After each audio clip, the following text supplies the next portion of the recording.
My name is Justin Lehmiller. I am a research fellow at the Kinsey Institute. Genetic sexual attraction is an absurd theory for which there is zero scientific evidence. GSA is really much more of a media phenomenon than it is a scientific or medical phenomenon. It's not recognized by the American Psychological Association or the American Psychiatric Association. It also doesn't appear in the DSM-5, the Diagnostic and Statistical Manual of Mental Disorders. It doesn't appear in the ICD-9 either, which is the International Classification of Diseases. It's also not recognized by the Centers for Disease Control, or CDC, or the National Institutes for Mental Health. GSA is not legitimate at all. Many people view GSA as an attempt to essentially rebrand incest. I'm concerned that Misty and people like her may use the concept of genetic sexual attraction as something they cling to absolve themselves of taking personal responsibility. If Misty wants to move on and begin the healing process, I think that starts with dropping this concept of GSA. Well, joining me now is Kinsey Institute Research Fellow and social and sexual psychology expert, Dr. Justin Lehmiller. Now, Doctor, I feel like I can make a very good case for why she was vulnerable to actually what she did, but GSA would not be on my short list of explanations. What's the genesis of this?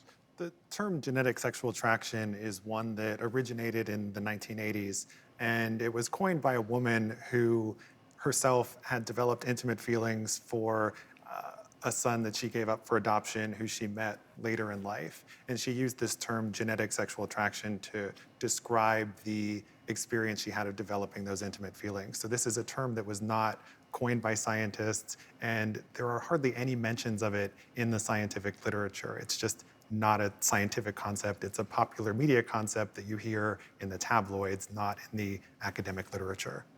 I want to tell you that I couldn't agree more with what he's saying. I think that is, I don't think that's a legitimate explanation.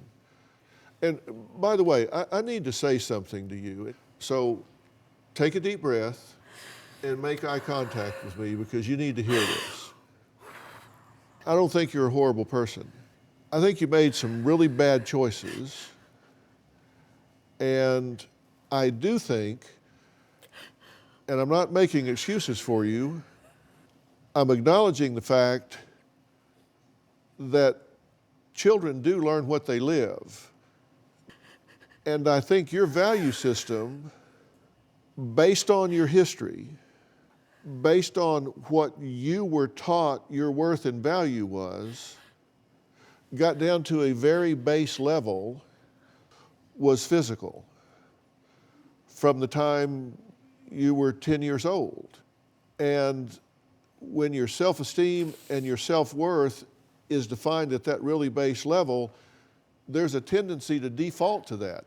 What do I have to offer? Well, I have to offer my body, my sexuality, but there is an explanation for why these things flow from that kind of history, that kind of abuse. Doctor, talk about it from that standpoint, if you will.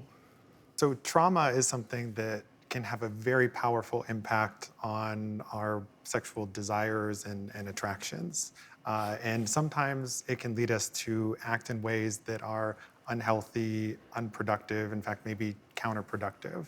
I think in this case, it may be that all of these traumas that Misty has endured have led her to create psychological distance between herself and her son so that she doesn't view her son as her son. And that may have created this opening for that sexual attraction to have emerged and for her to have acted on it.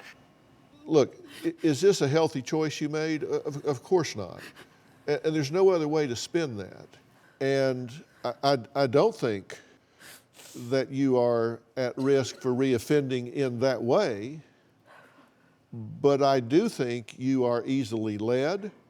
I do think you are very vulnerable to environmental influences and a very serious need to be accepted and belong. And I think it can cause you to compromise your logic